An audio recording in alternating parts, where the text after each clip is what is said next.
الحمد لله نحمده ونستعينه ونستغفره ونؤمن به ونتوكل عليه ونعوذ بالله من شرور أنفسنا ومن سيئات أعمالنا من يهده الله فلا مضل له ومن يضلل فلا هادي له ونشهد أن لا إله إلا الله وحده لا شريك له ونشهد أن سيدنا ومولانا محمدا عبده ورسوله صلى الله تعالى عليه وعلى آله وأصحابه وبارك وسلم. أما بعد فأعوذ بالله من الشيطان الرجيم. بسم الله الرحمن الرحيم. لن ينال الله لحومها ولا دماؤها ولكن يناله التقوى منكم كذلك سخرها لكم لتكبروا الله على ما هداكم وبشر المحسنين.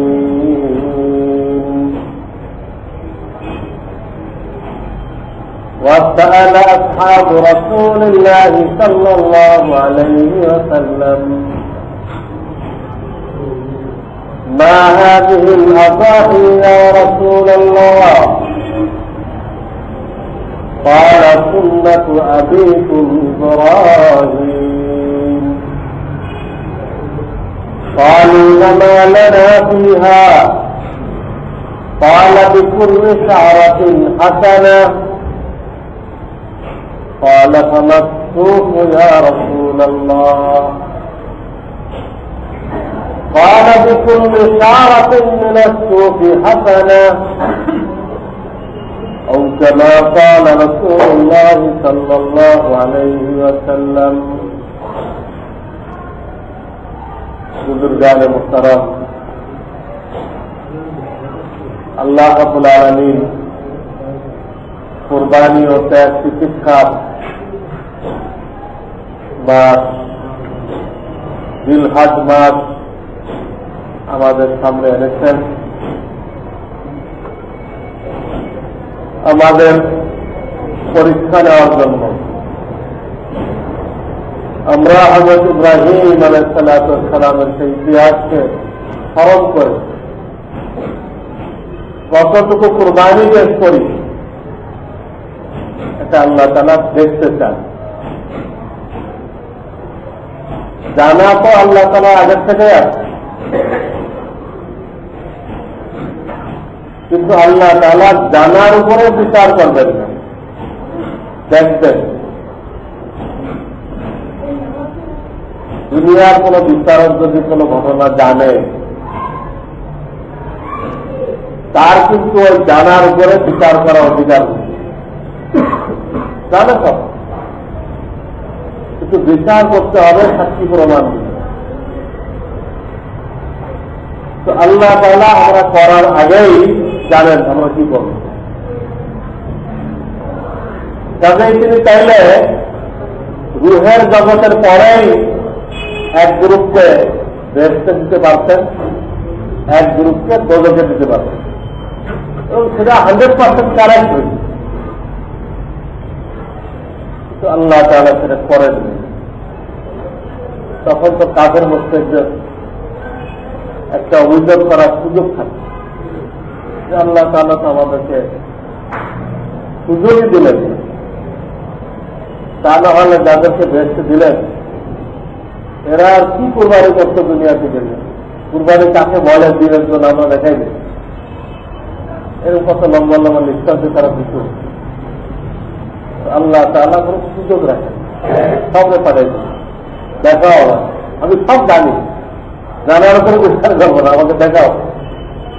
فسيرى الله عملكم ورسوله والمؤمنون আল্লাহ বলতেছেন আমল করো, আমিও দেখতেছি। আমার রসুলের কাছে তোমাদের আমলনামা প্রত্যেক সপ্তাহে পেশ করা হয়েছে। তিনি হায়াতুর রসুল ওইখানে দেখতেছেন, আমলনামা পেশ করা হয়েছে। তিনি কোনো গায়ক জানেন না, আমলনামা তার কাছে পেশ করা হয়েছে, ওইখান থেকে জানেন। আল্লাহ বলেন মুমিনরা দেখবে তোমার কুরবানি, আসমান জমিন সাক্ষী থাকে। তো এই মাস কুরবানির মাস, যারা হজে দেখেছেন তারা বিরাট কুরবানি পেশ করছে। সেজন্য ব্যবসা মানে তো জানের ঝুঁকি নেওয়া। আল্লাহ যদি ওই সালামতে পৌঁছায় দেয় তো বলছে, তা না হলে তার শরীরের টুকরাও বুঝব। এত বড় কুরবানি, টাকার কুরবানি, জানের কুরবানি, যারা দেশে থাকতেছে তারাও কুরবানি পেশ করছে।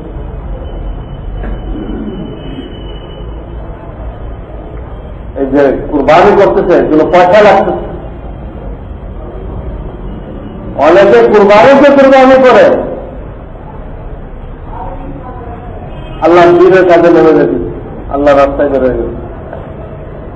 কুরবানিকে কুরবানি, খুশিকে কুরবানি আল্লাহ। তো গত মাসে এই কুরবানির প্রেক্ষাপট কিভাবে এটা শুরু হল, এর ঘটনা কোরআনে কারীম থেকে আপনাদেরকে সাথে আরোপ করেছি। আজকে কিছু মাসাইল বলতে চাই, কুরবানিকে আমলে আনার জন্য নেহায়াত জরুরি।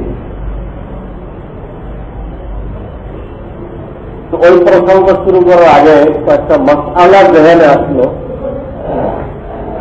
যেটা কুরবানির মাসলা না, মসজিদ সংক্রান্ত মাসলা। ওটা সংখ্যা আমি বলে দিচ্ছি।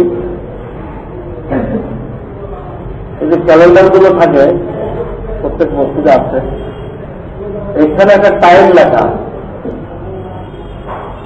এই টাইমটাকে হিসাব করে বের করা হয়েছে। আসল তো নিয়ম ছিল সূর্য দেখে অবস্থা বুঝে সেভাবে নামাজ পড়া।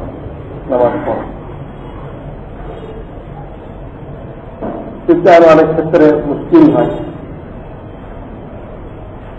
চোখের সাদেক তো দেখাই যায় না, চতুর্দিকে লাইটের আলোর কারণে চোখের সাদেককে ধরা মুশকিল আছে। সব দিকে শহর আছে, বাতির কারণে আলো পরিচিত উঠে, তো দায়িত্ব হিসাবের উপর নির্ভর করতে হয়। এই জন্য ওলামারা লিখছেন যেহেতু হিসাব করে বের করা হয়েছে, এই জন্য কাটায় কাটায় এর উপরে আমল করবেন। যে টাইম লেখা আছে এর থেকে 2-4 মিনিট পরে আযান দেওয়া থাকে, এটা হলো ইহতিয়াত, সতর্কতা। সতর্কতা আজকে টাইম লিখছে 11, 12টা 11, 12টা 11 হলে আমরা আযান দিব 12টায়। 4 মিনিট দেখা হবে সতর্কতা দিয়ে। আলহামদুলিল্লাহ এখানে অনেক মসজিদের মুসল্লি থাকে, অনেক দূরের থেকে ভাইরা আসে, তারা এই মশলাগুলো এলাকায় পৌঁছায় দেয়। এক মসজিদ থেকে অনেক মসজিদে মশলাগুলো চলে যায়, যাতে এই মশলাটা পৌঁছায় দেওয়া দরকার। কাটায় কাটায় ওই টাইম মতো আযান না দেওয়া, 2-4 মিনিটের সতর্কতা অবলম্বন করা, তাদের সামনের জমা থেকে 12টায় যেন আযান দেওয়া। দ্বিতীয়, অনেক মসজিদের বারান্দা মসজিদের দাখিল না মসজিদের বাইরে এটা উল্লেখ থাকে না, লেখা থাকে না কোথাও। তো যারা মসজিদে ঢুকতে চায় প্রত্যেকে দোয়া পড়বে, বারান্দায় দোয়া পড়বে না মসজিদে ঢুকার সময় দোয়া পড়বে, সমস্যা হয়। এই জন্য কর্তৃপক্ষের দায়িত্ব গেটের মধ্যে লিখে দেওয়া যে মসজিদের সীমানা থেকে শুরু হয়েছে, এটা তাদের নিয়তের উপরে নির্ভর করে। তারা যদি নিয়ত করে যে আমাদের এই বারান্দা মসজিদের মধ্যে সামিল, তাহলে বারান্দা পাওয়া দেওয়ার আগে দোয়া করে দিতে হবে। এতেকাফকারীরা ওই বারান্দায় রেখে পারবে, এতেকাফ নষ্ট হবে না। আর তারা যদি নিয়ত করে যে আমাদের এই বারান্দা মসজিদে সামিল না, যে পর্যন্ত পার্টিশন আছে এই পর্যন্ত মসজিদ, এটা বারান্দাটা মসজিদের বাইরে, এই নিয়ত করে যে বারান্দা মানে, তাহলে যেখানে পার্টিশন আছে, গেট আছে, ঘেরাও দেওয়া আছে, ওইখান থেকে দোয়া করতে হবে। বারান্দায় পাওয়া দেওয়ার সময় দোয়া করবে না, যেটুকু নাকি চারিপাশ থেকে লক করা থাকে, ওইখান থেকে দোয়া করবে। সেক্ষেত্রে তারা এতেকাফকারী, তারা মসজিদ মনে করে ওই বারান্দায় যেতে পারবে না। হ্যাঁ, উজু করতে যেতে বারান্দা হয়ে যায়, এমনি ওখান থেকে নামাজ পড়লো, ওখান থেকে তেলাওয়াত করলো, এটা পারবে না, কিন্তু মসজিদের বাইরে। এবং সেক্ষেত্রে যদি তারা ওখানে জানাজা করতে চায়, বিনা অপারগতায় মসজিদে জানাজা পড়া মাকরুহ তাহরিমা। কোন অপারগতা না থাকলে, জায়গার ব্যবস্থা থাকলে মসজিদের ভিতরে জানাজা পড়া মাকরুহ তাহরিমা। যদি ব্যবস্থা না থাকে তখন মাকরুহ হবে না। যদি অল্প লোক হয় আর ওইরকম বারান্দা হয় যে বারান্দা মসজিদের বাইরে, তো বিধায় সেখানে জানাজা পড়তে পারবে। আবার জামাতের সময় ওখানে দাঁড়ালে জামাতের সব হবে, মসজিদ ধরে কিছু লোক ওখানে দাঁড়াবে, তাতে সব কমবে না। আবার ওখানে জানাজা নামাজ পড়া যাবে। তো বাড়িতে কিছু লোক আসলে ওখানে জামাত পায় নাই, তারা ইচ্ছা করলে ওখানে জামাত করতে পারে। মসজিদে তো জামাত করা যায় না, দ্বিতীয়বার জামাত করলে মাত্র হয়। যেহেতু বারান্দা মসজিদের বাইরে, ওখানে করতে পারে। তো এটা হল বারান্দার মাসআলা। মসজিদে জুতার বাক্স থাকে, এগুলোর উত্তম তরিকা হল ঢাকনা থাকা, ঢাকনা থাকে, যাতে ওই ঢাকনাটা উত্তর করে জুতা রাখবে, আবার ঢাকনাটা ছেড়ে দিবে, উত্তম। তাহলে একটা মুসল্লি ঢুকতেছে, মুসল্লিদের জুতা ওই লোকটাকে রিসিপশন করছে, খোলা থাকার অর্থ হল জুতা লোক দিলে ওয়েলকাম করল। মসজিদে ঢুকে সর্বপ্রথম জুতার দিদার তার মসজিদ হল, জুতার দিদারের জন্য কাছে আসে না এখানে। এই জন্য হারাম তো না খোলা রাখা, কিন্তু উত্তম হল জুতার বাচ্চা ঢাকনা থাকে। আর একটা মশলা বলে শেষ করতেছি, মসজিদে বাসায় আমি তো আগেও বলছি, আমরা যে তেল ব্যবহার করি এতে সাধারণত অপচয় হয়, অপচয় ঠেকানো যায় না। তো সমস্যাই হয়, একটা লোকে উজু করলো, একবার কল ছেড়ে দিয়ে উজু করতে আসছে, পানি করতে আসে, উজু তো হয়ে গেলে ওই উজু দিয়ে নামাজ হবে, কিন্তু উজুটা হারাম উজু হবে। নামাজ হওয়ার জিনিস আর উজুটা হালাল না হারাম তার জিনিস। ইসরাফ করার কারণে, পানির অপচয় করার কারণে উজুটা হারাম হবে, তো সে গুনাহগার হবে। হারাম কেন করলো? গুনাহগার হলো। এইরকম যদি 100 মুসল্লি অপচয় করে, তো 100 মুসল্লি হারামের গুনাহ করবে। আবার সে 100 মুসল্লির হারামটাকে একত্র করে ওই মসজিদ যারা পরিচালনা করে তাদের কাম যাবে। 1 নম্বরে খতিবের উপরে আসবে, ইমাম সাহেবের উপর আসবে, মোতাওয়াল্লির উপর আসবে, কমিটির উপর আসবে। এরা সব মসজিদের পরিচালনা করে। তারা অপচয় বন্ধ করার ব্যবস্থা কেন করে নাই? এই জন্য তারা এক একজনের গুণা এক একজনের কাছে থাকবে, আর সমস্তটা আসবে এই পরিচালকদের কাছে। একদিনে যদি 100 মুসল্লির 100 হারাম আমাদের কান্দে আছে, শুধু বেহেশতে যাওয়া মুশকিল হয়ে যাবে। কি অবস্থা? অত ঘরে অবস্থায় দিচ্ছে, ছেলে মেলে পানি অবস্থায় করছে, ওই একবার ছেড়ে দিয়ে চোখ দুটিতে পানি পড়তে আছে, ওটা আমাদের কান্দে আছে। এই জন্য এই স্টেপগুলো বানানোই ঠিক হয়। স্টেপগুলো যারা বানাইছে এদের কোনো ইসলামিক জ্ঞান নেই। যে ইঞ্জিনিয়াররা প্ল্যান দেয় আমাদের ঘরবাড়ির, ওদের কোনো দিনই জ্ঞান নেই। দিনই জ্ঞান থাকলে বাথরুম ও টয়লেট একসাথে বানাইত না, ইসলাম এটা স্বীকৃত না। সেটা জয়েন করলে ওখানে উজু করার সময় দেওয়া পাওয়া যায় না, একজন ঢুকলে আরেকজন দেওয়া যায় না। একজন টয়লেটে গেছে, আরেকজন গোসল করতে চায়, উজু করতে চায়, কোনো ব্যবস্থা নেই, একজন খাওয়াচ্ছে। এটা গলত তরিকা।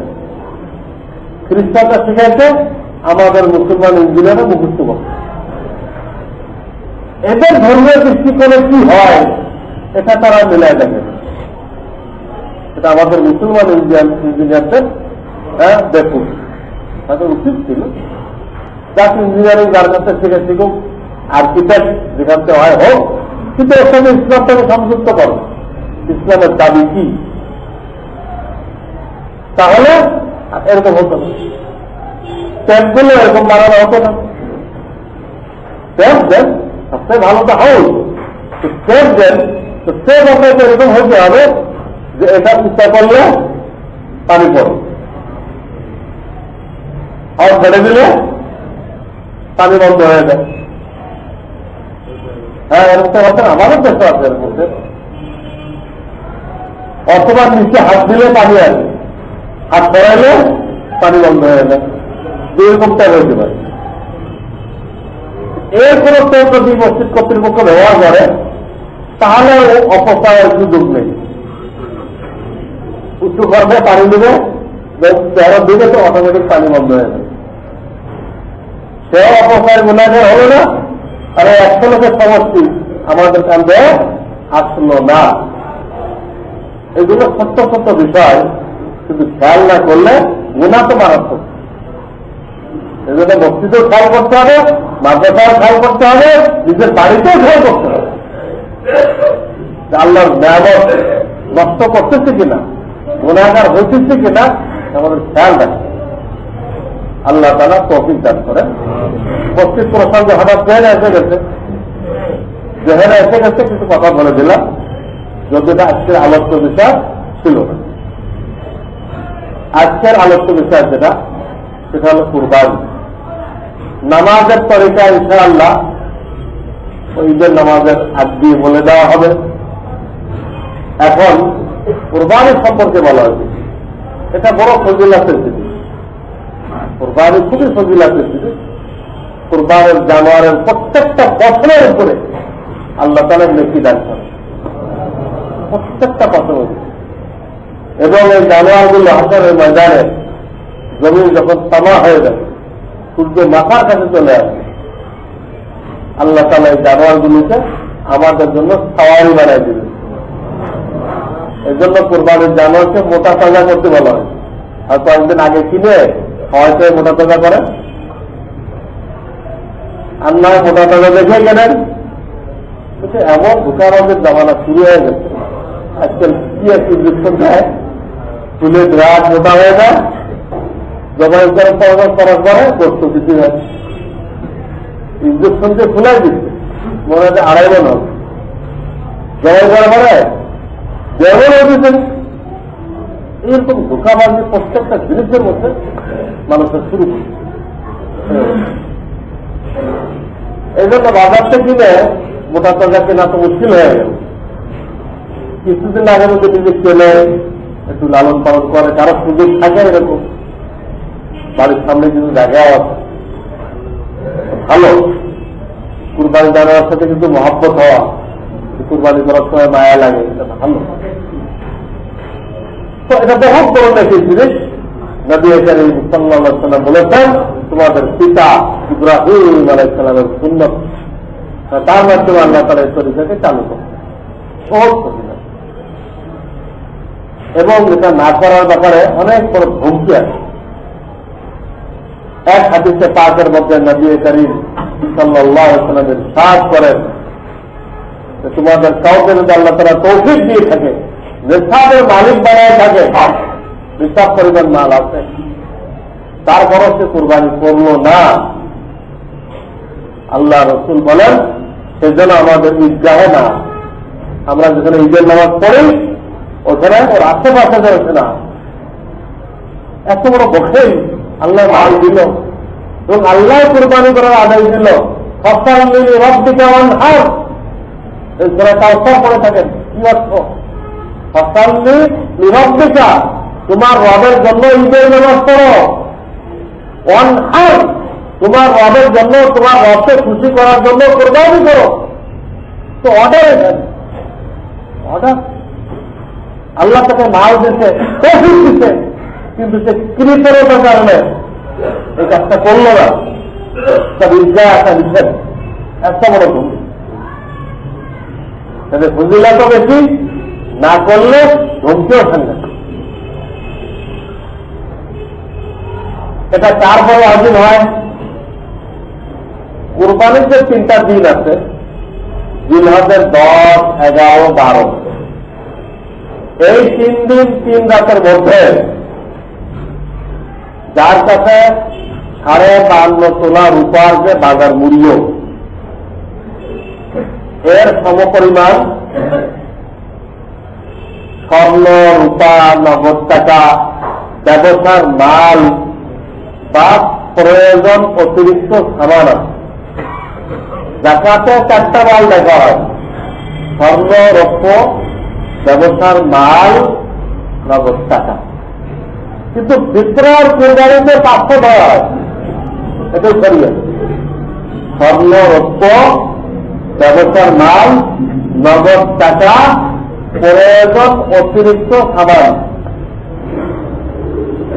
প্রয়োজন অতিরিক্ত সামান 20 সেট কাপড় আছে আপনার, 20 সেট। 3 সেট তো শরীয়ত পর্যন্ত শরীয়ত অনুমতি দিচ্ছে, 2 সেট সচরাচর, 1 সেট জুমাইদের জন্য। তাহলে 17 সেট ধরা হবে প্রয়োজন অতিরিক্ত, ওটার মূল্য হিসাব করা হবে। এরকম যত প্রয়োজন অতিরিক্ত সামান আছে, হ্যাঁ, 2-1টা পালং আপনার করে আছে, কাজে লাগছে, ওটার দাম ধরা হয়। কোথায় না করুন কারো ঘরে টেলিভিশন আছে, কোথায় না করুন এই জিনিস তার ঘরে রয়ে গেছে, তার মালিক নাই, সেটা প্রয়োজন অতিরিক্ত সামান। যদি রাখা গোনা, দেখা গোনা, তারপরে তো রাখলে প্রয়োজন অতিরিক্ত সামান, এটারও দাম হিসাব করা হবে। 52 তোলার রূপার যে দাম 10-12 হাজার টাকা মোট, ওর মধ্যে এটার দামও ধরা হবে। প্রয়োজন অতিরিক্ত সামান করে রাখতো, ওটাই ধরা হবে। ধরে 12,000 টাকা হয়ে গেল, কুরবানি করা ধরুন, তো 500 জিনিস মিলানো হবে এখানে।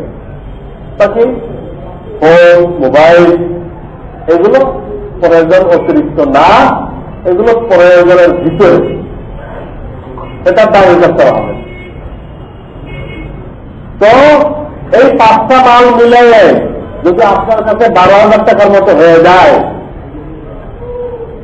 52 তোলার উপর বর্তমান মার্কেট মূল্য আনুমানিক 12,000 টাকা, তাহলে আপনার উপরে কুরবানি করা ওয়াজিব। এটা সনদ দরকার নেই, অধিকার হবে।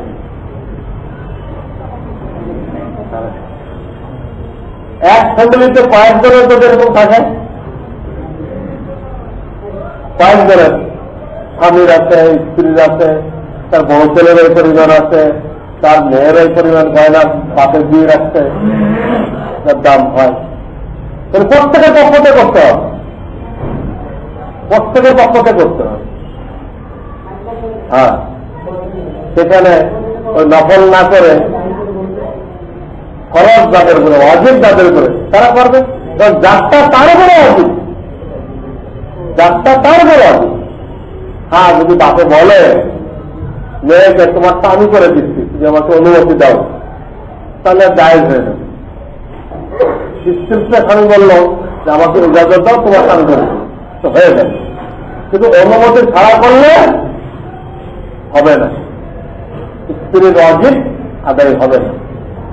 মেয়েরটা বাপে করে দিল, মেয়েরটা আদায় হবে না, বরং আরো সমস্যা হবে।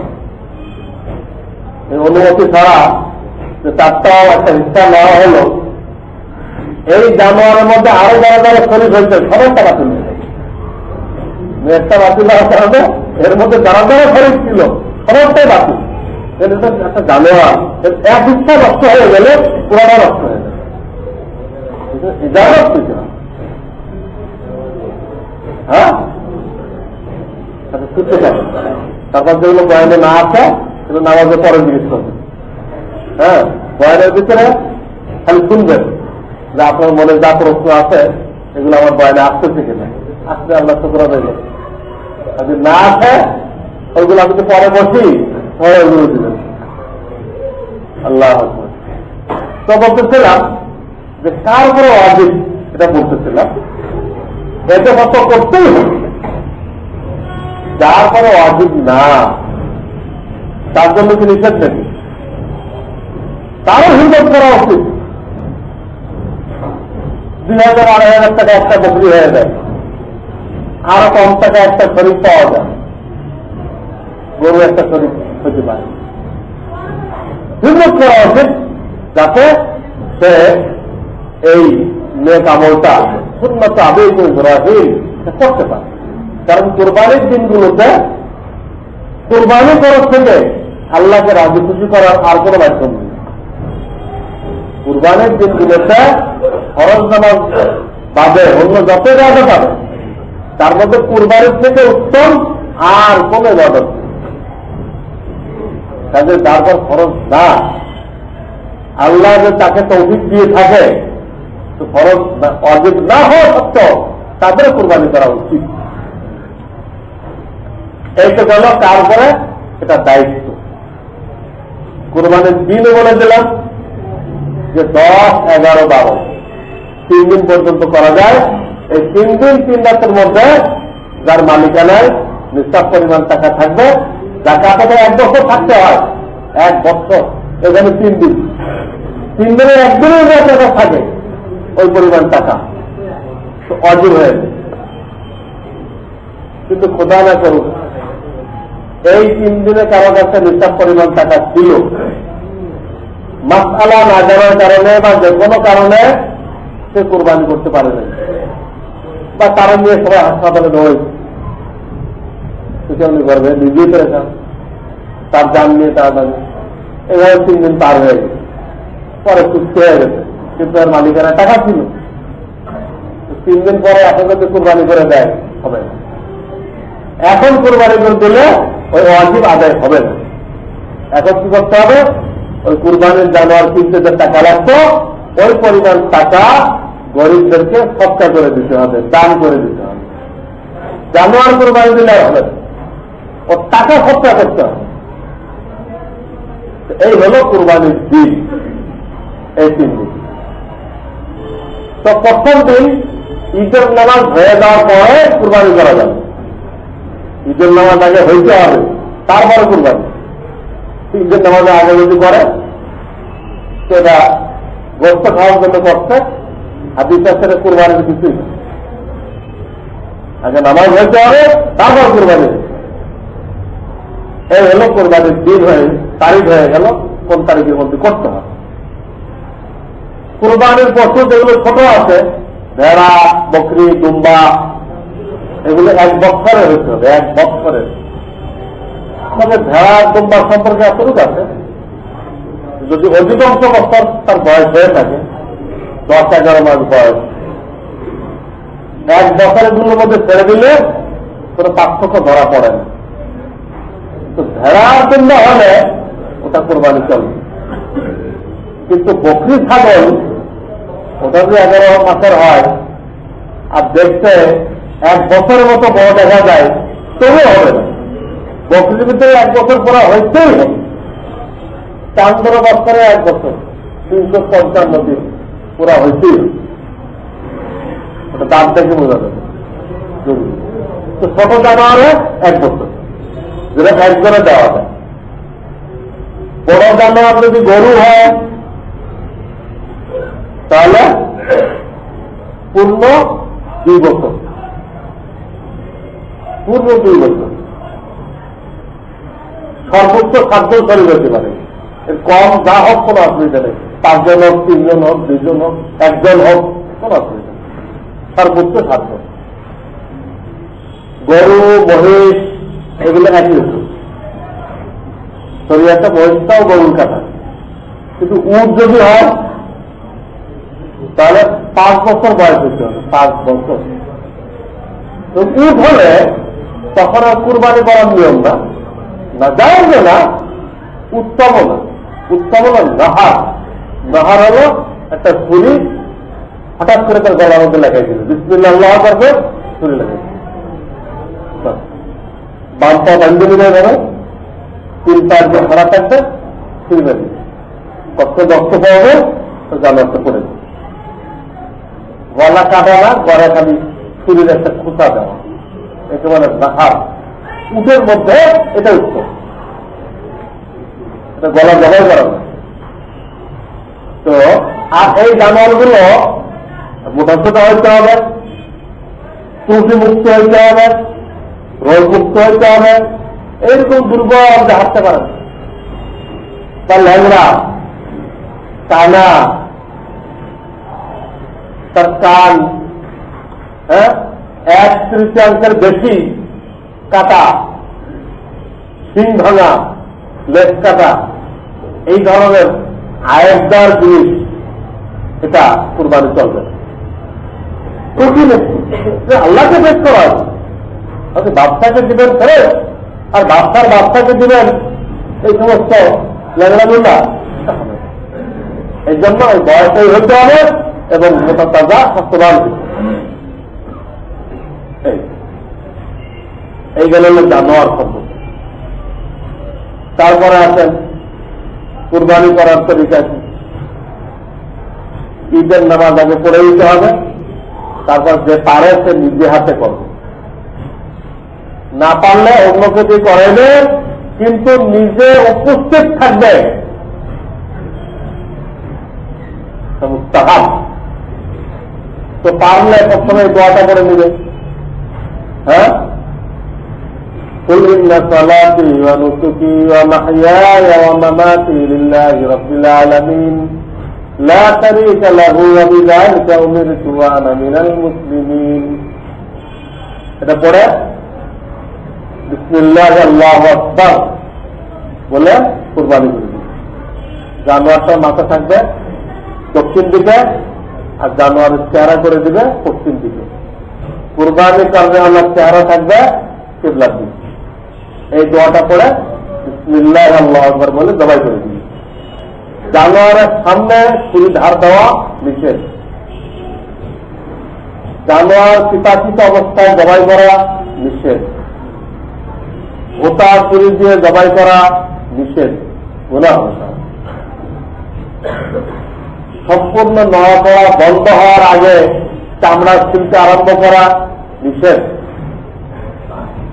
এখনো কুরবানি হয় নাই, চামড়া বিক্রি হয়ে গেছে না, যায় হারাম। চামড়া খোলার আগে বিক্রি যায়, বহু না যায় কাজ আমরা না জানার দরুন করে ফেলি। তো লম্বা দোয়াটা জানলে পারবে, এটা কোনো জরুরি না। জরুরি এতটুকু বিসমিল্লাহি আল্লাহু আকবার। 4টে নালীর 3টা কমপক্ষে কাটতে হবে। খাদ্য নালী, শ্বাস নালী, আর 2 পাশে 2টা আছে রক্ত চলাচল করে। এই মোট 4টা হল। এর 3টা যদি কাটে তো কোরবানি হয়ে যাবে। 3টা যদি না কাটে, 2টা কাটলো মাত্র, 1টা কাটলো, তাহলে হবে। 4টা 3টা কাটতে হবে, সমস্ত কাটতে হবে। অনেক আর ওখানে চুরি ঢুকায়, কুরবানি করে চুরি মাথা ঢুকায়, এটা মাত্র। কুরবানি হয়ে গেছে, কিছুক্ষণ পরে এমনি এটা স্থিমিত হয়ে যাবে। জানটা বেরোতে তো দাফাদাফি করবে, এই জন্য চুরি ঢুকাই দিবে না, যায়। যখন কুরবানি হয়ে গেল তখন যদি পারে এই দোয়াটাও পড়বেন, জরুরি না, ভালো। আল্লাহুম্মা তাকাব্বালহু মিন্নি, আল্লাহ আমার পক্ষ থেকে এটা কবুল করুন।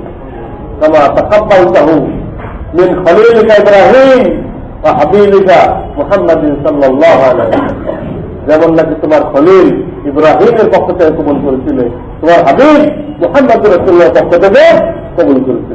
জরুরি না, পড়া ভালো।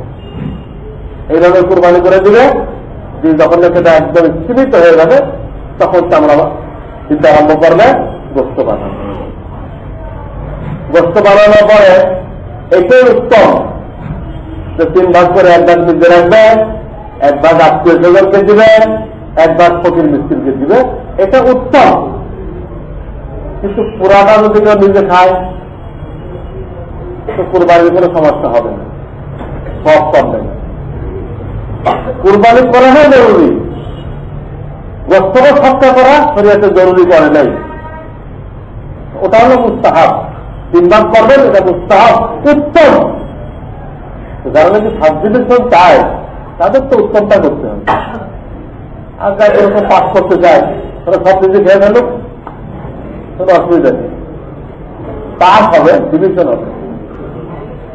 যেহেতু কুরবানির গোস্ত সৎকা করা জরুরি না, এই জন্য আপনার কোন প্রতিবেশী যদি অমুসলিম থাকে তো তাকে দিতে পারেন। সৎকা করা যেহেতু জরুরি না, সবটা নিজে খেতে পারে, অমুসলিমকে দিতে পারে, তাতে গোস্ত খেয়ে তারা মুসলমান হয়ে যায়। যেহেতু কুরবানির গোস্ত এত মজাদার, তাহলে এটা দিন কত মজাদার। ওরা ইসলামের দিকে আগাইবে, ইসলামের দিকে তারা আগাইলে দেওয়া ভালো, তাদেরকে দেওয়া যাবে। যাকাত ফতরা কিন্তু কোন অমুসলিমকে দেওয়া যাবে না, মুসলিম গরিবদের হক যাকাত ফতরা। এই কুরবানির ভিতরে এই সুযোগটা আছে, অমুসলিমদেরকে দেওয়া যায়, তাতেও কম। কুরবানির গোস্ত থেকে যারা আপনার এই গোস্ত রেডি করে দিল, চামড়া তুলে দিল, কুরবানি করে দিল, তাদেরকে কোনো অংশ দেওয়া যাবে না। তাদের আগের যুগে সিস্টেম ছিল মোল্লারে কল্লা দিতে হবে, জবাই করতে হলে, এটা চলবে না, এটা গলত প্রশ্ন। মোল্লারে কল্লা দিলে রাখি জবাই করতে বললে আপনার কুরবানি বাতিল হয়ে যাবে। ওটা আপনি দিতে চান, কুরবানি কর্তাওয়ালাকে কিন্তু পারিশ্রমিক বা যে চামড়া তুলে দিল, গোস্ত বানাই দিল, পারিশ্রমিক দিতে চান, পকেট থেকে দেন, এখান থেকে না। যদি কেউ দিয়ে ফেলে তো গুনাহ হচ্ছে। এখন এই গোনার কাফারা নেই যে এখান থেকে যে পরিমাণ গোস্ত জবাই করনেওয়ালাকে বা গোস্ত বানানোওয়ালাকে দিচ্ছে, এই গোস্তের দাম কত, বাজারে ওইটুকু গোস্ত কিনতে গেলে দাম কত, সেই দামটা বের করে ওই পরিমাণ টাকা আল্লাহ রাস্তায় খরচা করে দিতে হবে। দিলে আপনার যে ভুলটা হয়ে গেছিল এটা আবার কি হয়ে গেল, কাফারা হয়ে গেল, সিজদাস্ত হয়ে গেল। কুরবানির সিজদাস্ত হয়েছে যে আপনি পারিশ্রমিক দিয়ে কি পরিমাণ গোস্ত দিচ্ছেন, ভুল হয়ে গেছে, এখন ওদের টাকা আবার খরচা করেন, ওই পরিমাণ গোস্তের দাম কত, 2 কেজি দিচ্ছিলেন, 2 কেজি 200 টাকা আবার খরচা করেন। এই হলো গোস্ত সম্পর্কে বস্তু। তারপরে চামড়া সম্পর্কে আসেন। চামড়া সম্পর্কে বস্তু হলে এই যে এটাকে পাকা করে আপনি নিজের কাজে লাগাইতে পারেন, জায়নামাজ বানান, দস্তরখান বানান। আল্লাহ রসুলের দস্তরখান তো চামড়ার মানে পাকা করে যায়। এটা বিক্রি করা মাকরুহ, কুরবানি দাতার জন্য বিক্রি করা মাকরুহ, তানজিহ, মাকরুহ তানজিহ অর্থাৎ অনুত্তম। মাকরুহ তানজিহ মানে অনুত্তম, ঠিক না? যে গরিবকে দিলেন তার জন্য দেখা যায়, কিন্তু দাতা নিজে রাখতে এটা অনুত্তম, সৎ কমে যাবে, কুরবানির সৎ কমে যাবে। হাদিস আছে, মান বা লাহমা উযিয়াতিহি ফালা উযিহাতা লাহু। হাদিস আছে, আমি বলতেছে ইউফিদু কারাহিয়াতাল বাইয়। হাদিসের তর্জমা যে নাকি কুরবানি করে চামড়া নিজে রেখেছিল তার কুরবানি হলো না। কুরবানি হলো না মানে সম্পূর্ণ হলো না, পরিপূর্ণ হল না।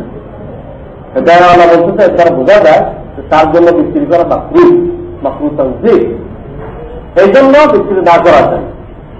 এত সপ্তাহে তো বিক্রি করে, চামড়া থাকলে তো নিজের ব্যবহার করতে পারত, এখন যে বিক্রি করে ফেলছে, এখন তার জন্য ওয়াজিব ওই টাকা গরিবদেরকে দান করে দেওয়া। অনুত্তম কাজ তো করবেই, এখন ওই টাকা নিজে রাখতে পারবে না, বিক্রি করতেই হবে, এবং ওই টাকা দান করতে হবে, গরিবদেরকে দান করে দিতে হবে।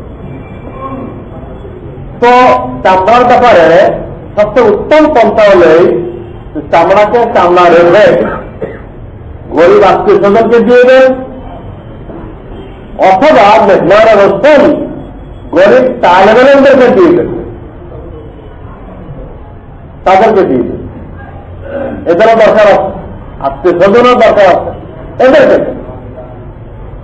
যখন আপনি গরিব তালেবানদেরকে দিবেন, সব ডবল হয়ে যাবে, দানের সব পাইলেন, আবার কোরআনকে টিকে রাখার ব্যাপারে অবদান রাখলেন।